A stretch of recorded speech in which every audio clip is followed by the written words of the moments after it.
Thank you very much. It's a great pleasure to be here, and I want to thank the Veritas Forum for inviting me, and I want to thank Bill Craig for agreeing to this discussion, this debate.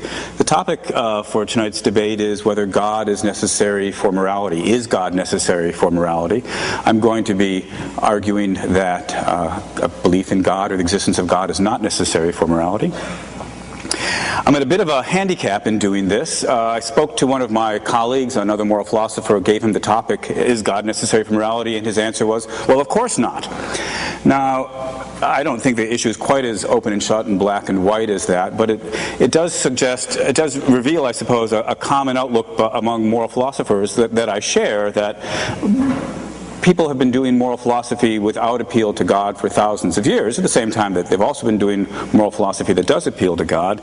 It's not at all obvious to those of us who take a secular approach to doing moral philosophy what the problem is supposed to be. So I'm going to try to anticipate what some of the difficulties that Bill Craig will be raising, and maybe that's unfair. I don't mean to be saddling him with objections that he doesn't raise, or of course maybe I will be raising objections that he will go on to raise and he'll do a better job of it. So I may not get it quite right, but what I'll try to do is sketch a little bit about where I think a plausible account of morality might be that doesn't make use of the appeal to God, and try to answer some objections that one might raise against it. Second preliminary remark is I'll no doubt typically slip into talking about what the atheist might say or the atheist might believe, or an atheist approach to moral philosophy. And that's a bit of a misnomer, because I'm describing a view that's completely available to theists as well. And calling it an atheist view, I simply mean it's a view that does not make use of the appeal to God. It's not theistic, it is atheistic in that sense. And it's not necessarily limited to those who deny the existence of God. Let me start by putting aside a question that may be of interest to some of you, and if it does come up in the question period, I'm happy to address it at greater length. But one thing one might worry about in asking whether or not morality requires the existence of God is whether people could act morally if there is no God, or if they didn't believe in God. Whether moral motivation or moral behavior presupposes in some way belief in a deity. I certainly hope that it's apparent to every person in this audience that the answer to that question is certainly not. That is to say, atheists, and here I do mean atheists in the more narrow sense, people who deny the existence of God, are just as capable of acting morally as anybody else. They're just as capable of acting immorally as anybody else. Theists, at any rate, don't have any kind of monopoly on moral behavior. And I'm completely confident that Bill will agree about that. It's, I think, such a non-issue that I have, as I say, I'm going to say nothing more about it. The more interesting question, there are several questions one might pursue, but the one I'll be focusing on, what I take to be perhaps the most interesting question, is whether or not we need God for there to be morality, for there to be a genuine difference between right and wrong. Here we think of God not as the motivator for moral behavior, but rather God as the source, or the author, or the ground of morality, its basis. And so the question I'll be focusing on is whether or not there can be a secular, non-theistic basis for morality, and I believe the answer to that is yes. Now, I could get off at this point, except, of course, again, I don't think there's going to be any difference of opinion between Bill and me on the question, do non-theists believe in morality? Of course we all believe in morality. It's whether or not there could really be something. Am I, as an atheist, entitled to talk about right and wrong as something that genuinely exists without having God? So that's the question I'm going to focus on, not whether, people talk this way, whether the atheists talk this way, but whether there's some logical difficulty about their talking that way. So what I'm going to do is very quickly sketch an outline of a view about ethics that I find congenial. It's not at all original to me. I don't in any way mean to suggest it's the only kind of outline one could accept as an atheist trying to explain what morality is all about, but it'll give you an illustration of, I think, a fairly plausible approach, or so it seems to me. And then I'll raise some deeper questions about it. So here's the basic idea. Right and wrong is a matter of whether or not your behavior hurts people or fails to help them. So, which is, wrong action is action that hurts somebody or fails to help them in the relevant circumstances, and right action is basically a matter of those behaviors that refrain from hurting people and do provide help. So once we've got this basic idea in place, it's pretty natural to see how the more familiar rules of ordinary common sense morality fall out from that. We have an explanation as to why it is that you shouldn't lie, because lying hurts people, why you shouldn't commit murder, why you shouldn't rape, because rape hurts the victims of rape, why you have to aid the needy, why slavery is wrong, and why you need to clothe the naked and feed the hungry. In all these ways, these behaviors are morally wrong or right because of their connection with harm and failure to help. Now, there's a lot of details that would need to get worked out. I think for tonight's purposes, they're not likely to be all that important. Let me just mention that, of course, it's important to get clear that there's a variety of ways that people can be hurt. There's not just physical harm, but there's emotional harm, and there's assaults on somebody's autonomy, and you can fail to respect them in a variety of ways. I don't think I need to pursue that, so unless it comes up, I won't say more about that. And the second point is that, of course, to say that you can't ever harm is a bit of a simplification. There are going to be cases in which one would have an adequate justification for harming somebody else. For example, in cases of self-defense against a deliberate aggressor. There's a great deal of work in contemporary moral philosophy about what these exception cases are, what are the adequate justifications for harming or failing to help. And again, although I'm happy to go there, I don't think we need to, so I won't say more about it unless it comes up. Now, that's the nutshell of the moral theory that I believe in, and clearly I didn't say anything about God, and so it seems to me I'm entitled to say that I believe in morality, and I'm entitled to believe in morality, and the question I only want to ask at this point is, why would anybody think otherwise? Well, so here's a worry that one might have. We might ask, not do I believe in this sort of thing, but are these things really wrong on the atheist view that I've just sketched? Or is it just a matter of opinion? Now that's tricky. Of course, we're going to be arguing about whether or not God's necessary for morality, what shape morality has, and so forth and so on, and all of that, in some sense, is just a matter of opinion.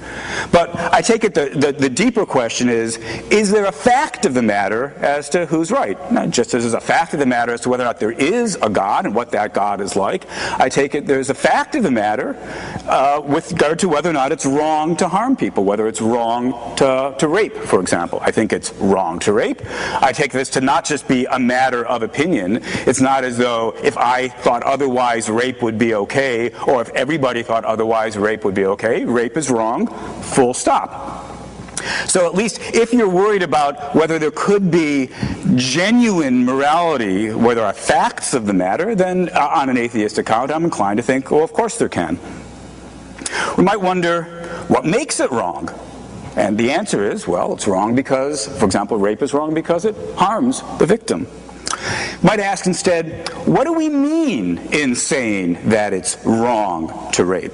Now, this is a controversial matter, and not all moral philosophers agree about the ingredients that we need to build into the basic definition of right and wrong. But roughly, I take it that as at least a first pass, the thought is something like to believe in morality as a genuine, objective state of affairs is to believe that there are reasons to act morally, to help others and to avoid harming them, and that these reasons don't depend on the particular desires or goals you happen to have. It's not as though if you happen to care about truth, justice, and the American way, then you've got a reason to act morally. No, everybody has these reasons. These reasons are overriding, to use philosophers' jargon, they're categorical reasons.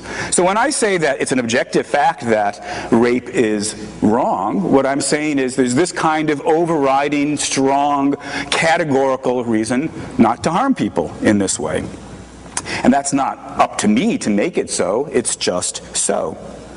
Now, we might ask, is there a deeper account that can be offered about where these reasons come from, or what makes them so, or the basic rules of morality, what their ultimate foundation or basis is? And I want to say that secular atheist philosophers disagree about that point. Some are, as we might call them, non-foundationalists. They say, well, we can state the various moral rules, keep your promises, tell the truth, don't tell lies, don't hurt people, help the needy. And if we want, we can boil these rules down into a simpler set of rules. I've suggested don't harm, do help. But there may be nothing at all deeper to be said about what makes those rules what makes those rules the valid rules. It's just an objective fact about reality that there are these categorical reasons. There are reasons to behave in certain ways versus other. So that's not just a matter of opinion. There are facts about what there are reasons to do. And these may be among the reasons that there's nothing deeper to say. But there are also philosophers who believe there is something more to say. And again, unsurprisingly, different philosophers will disagree about what that deeper story looks like. Let me give a very quick sketch of one such story. I think it's not bad as far as it goes. Ultimately, I think there's even more to say, but that would take us a rather long time to say that more. So let me just give you the quick sketch. It's a version of the view that's known as contractarianism. The thought is that the moral rules are the rules that we would give to one another to govern our interactions with one another, the rules that we would agree to if we were to set about trying to settle on a bunch of rules to govern our interactions under the assumption that we were perfectly rational. Nobody wants to follow rules that people accept because of mistakes in their reasoning. So imagine us, but soup ourselves up to be reasoning perfectly rational beings would agree to various rules to govern their interactions. And the rules that they agree to are the terms of morality. Now, there's different ways of running this contractarian thought. One version of it, which I have some sympathies to, adds an extra twist. The reasoning needs to take place behind a so-called veil of ignorance. The thought is, I'm not going to know while I'm engaged in this hypothetical bargaining session what my actual position in society is. I won't be able to try to rig things in favor of white males because I won't know that I'm a white male. So I argue from behind this veil of ignorance about my actual identity. So that's the basic thought. So here we have a kind of deeper story. Where do the moral rules come from? They are the rules we would give to ourselves to govern our behavior with one another insofar as we were perfectly rational. Does this capture a notion of objectivity for ethics? It seems to me the answer is yes. There's a fact of the matter about what it would be rational for us to agree to in terms of these rules.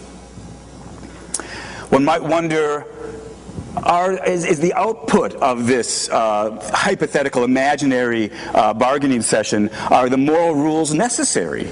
Maybe that's another feature we're looking for in trying to genuinely get morality as opposed to merely the illusion or appearance of morality.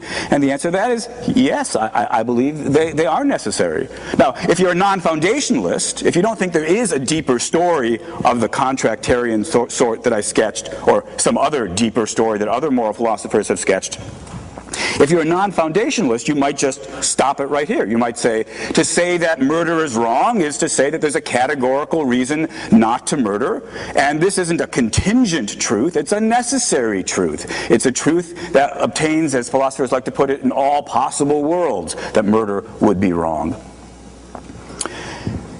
If we do go the contractarian route, then we instead might put our necessity a little bit deeper. We might say something like, the moral truths are necessary, but their truth is itself explained in terms of the social contract, and that in turn is explained in terms of the fact that there are certain truths about reasoning. And these are necessary truths. It's a necessary fact that perfectly rational beings would reason about what kinds of rules they wanted to give to one another in such and such a way. So I think we can get the necessity of morality as well. Here's a rather different objection that might get raised. We have the thought that morality involves commandments. We have the thought that morality involves requirements. We talk about moral laws. So sometimes it's suggested that where there's a commandment, there's got to be a commander. Where there's a law, there's got to be a lawgiver. Where there's a requirement, there's got to be a requirer. who plays the role of commander, lawgiver, requirer? Well, it's got to be God. And so it turns out if we're really going to have the notion not just of moral reason to behave in this way or that way, but rather moral requirements to behave